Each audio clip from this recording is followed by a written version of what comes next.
que moi-même je vous parle. Normalement, je n'ai pas l'habitude de communiquer. Non. Je le connais très bien. Il me connaît très bien et il sait que je n'ai pas l'habitude de communiquer. Mais aujourd'hui, après 1000 réflexions, je me suis dit, vous devez savoir ce qui se passe pour diffuser ça dans vos matchs. Parce que vous ne pouvez pas dire, non, les gens qui sont à Kinshasa ne pensent pas de nous, le président ne pense pas du Kassai. Non, mais nous sommes venus sur comment? C'est pas lui que nous sommes là. Le peu de choses que vous avez ici, il faut quand même le mettre en exergue. Il faut quand même dire qu'on est en train de faire quelque chose. Mais ça, tout le monde dit, non, il ne fait rien.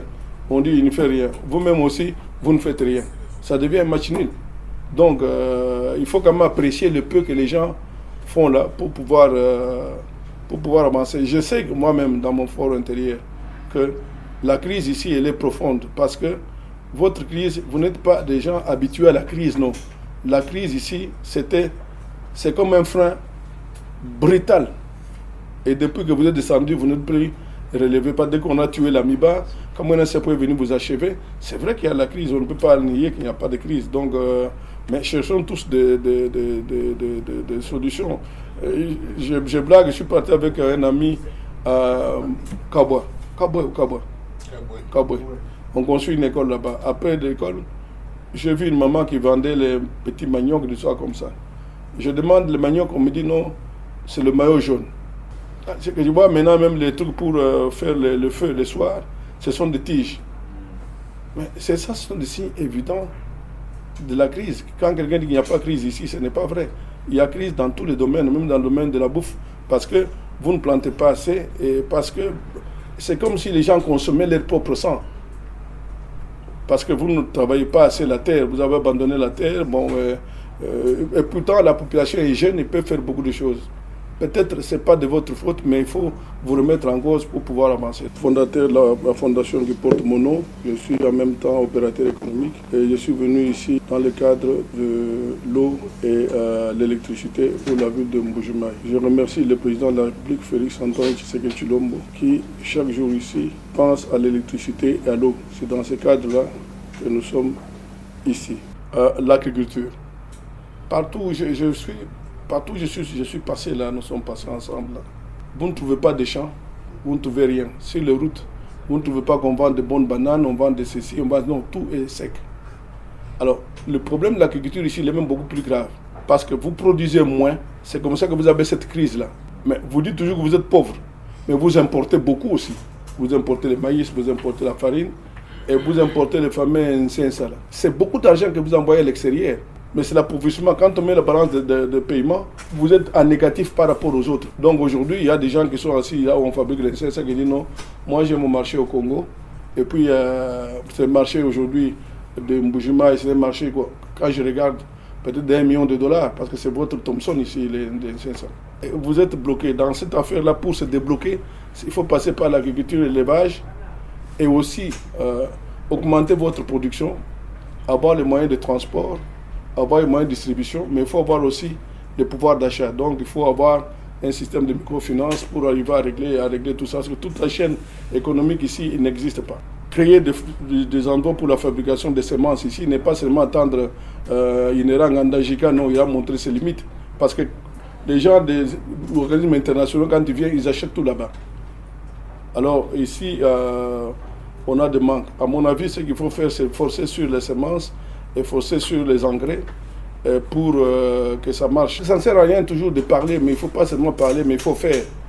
Parce que la distance entre parler et faire au Congo, et même ici chez nous, c'est trop grand. Il faut réduire cette distance-là. Donc ça, c'est dans le domaine de l'agriculture. Mais aussi, il faut la formation. On ne fait pas l'agriculture sans qu'il y ait formation. Il faut former les gens. Donc il faut créer des écoles techniques de l'agriculture, il faut créer des choses. Aujourd'hui, dans d'autres pays du monde ici, on ne cultive pas seulement 2 fois par an, non. Ils ont des systèmes d'irrigation, on cultive toute saison et choses. Et aujourd'hui, pour revenir sur les situations économiques, j'ai regardé l'évacuation des personnes et des biens. On est parti jusqu'à Chilenge. On n'a croisé aucun camion chargé, ni de vivres à l'aller, ni de vivres au retour. Mais j'ai vu beaucoup de vélos et beaucoup de motos. Mais un pays ne se développe jamais avec des motos, avec des vélos. Un pays se développe par la force des habitants de ce pays, la force intérieure de ces gens-là, leur capacité à produire, leur capacité à inventer.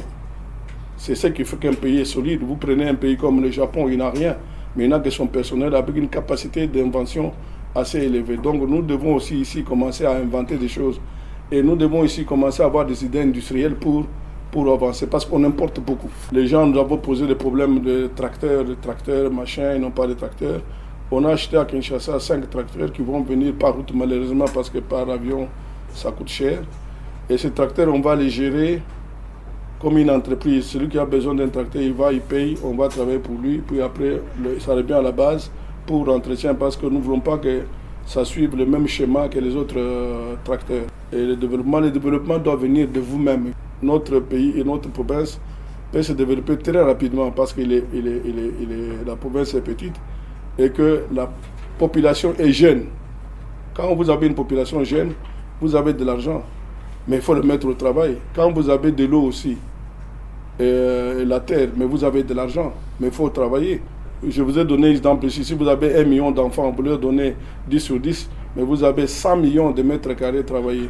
Si vous donnez aux enfants chaque samedi planter un arbre, vous avez 1 million d'enfants, vous avez 1 million d'arbres plantés sur 1 million, vous avez 40 millions d'arbres, 44 avec les vacances et tout ça planté sur l'année. Donc il ne faut pas que la paresse prenne la place et que la bouche parle en disant oui, nous sommes abandonnés, nous on ne fait pas ceci, on ne fait pas cela.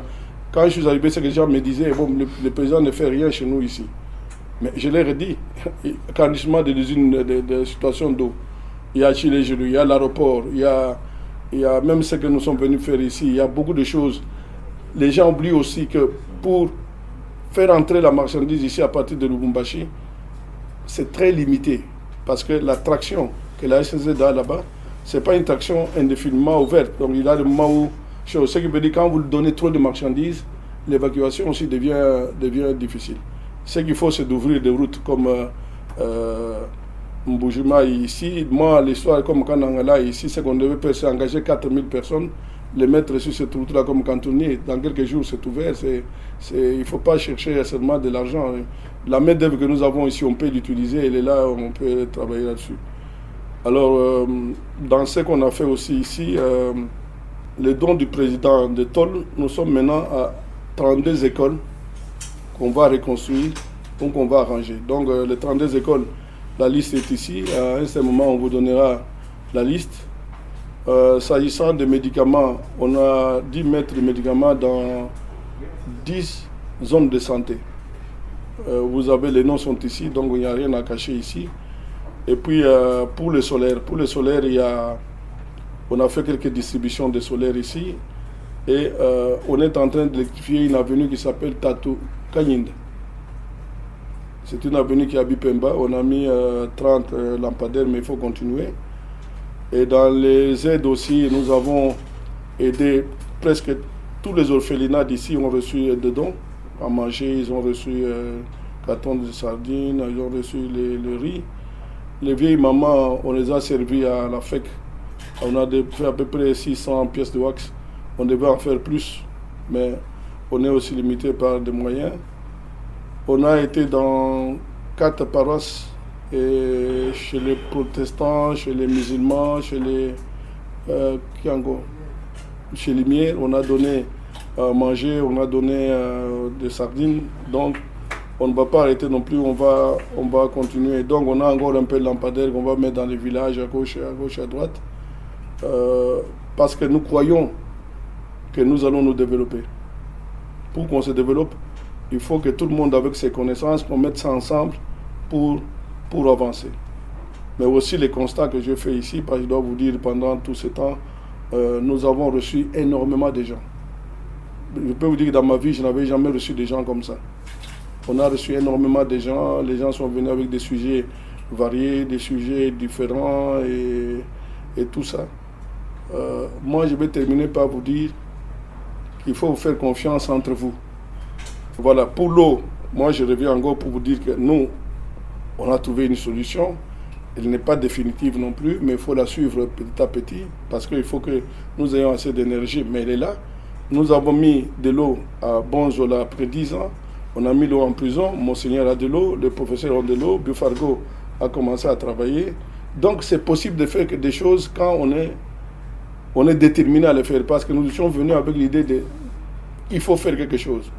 Avec l'AMIBA, il va mettre une ligne jusqu'à chez lui. Nous avons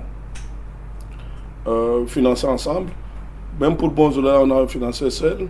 Il y a des choses qu'on va financer en gros, par exemple pour arrêter les herbes sur Energa à Tchala. On va aussi financer quoi encore.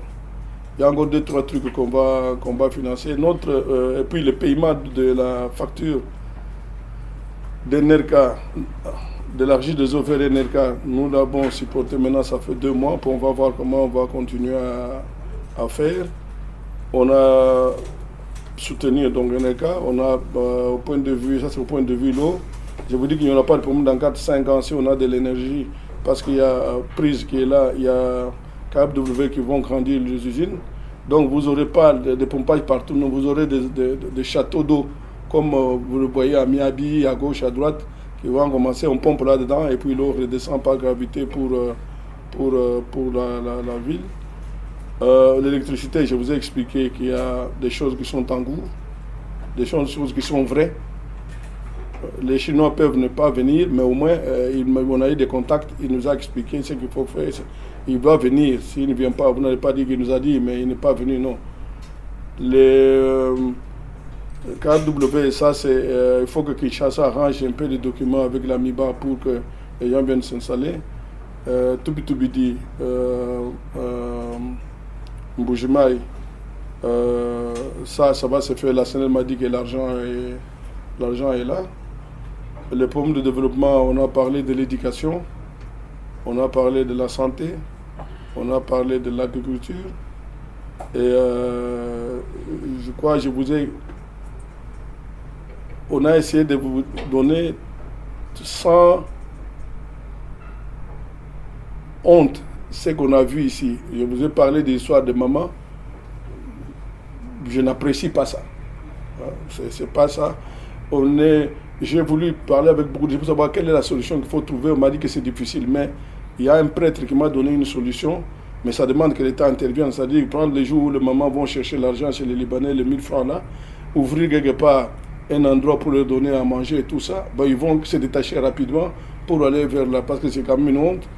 Et puis cette histoire des gens qui viennent ici, on vient faire des tam-tam pour eux, pour avoir de l'argent, ça nous donne quand même pas, nous-mêmes on n'a pas de valeur à ces malades, on a besoin quand même d'une certaine valeur, mais je pense que comme ce sont des choses qui ont pris d'habitude, on a fait ça pendant plusieurs années, il faut petit à petit, ce n'est pas avec les marteaux qu'on va arrêter ça, non, il faut petit à petit arriver à trouver des solutions pour diminuer ça.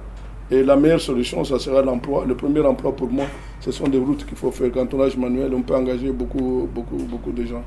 À propos de cantonnage manuel, on a commencé un cantonnage manuel sur 12 km. Ça, c'est avec le chef de chefferie de Chinanou.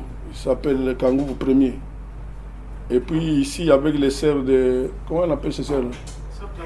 Ah oui, on va arranger une route de 4 km. Donc on va mettre là-dedans des cantonniers pour pouvoir les faire. Donc voilà, nous sommes venus, ça fait 2 mois. Bon, on a fait ce qu'on pouvait faire. Et dans quelques jours, on doit rentrer à Kinshasa. J'ai trouvé qu'il était normal. Frank Chola, mon petit frère, mais on dit une vision mounena, pour propager malheureusement qui se passe quoi et tout.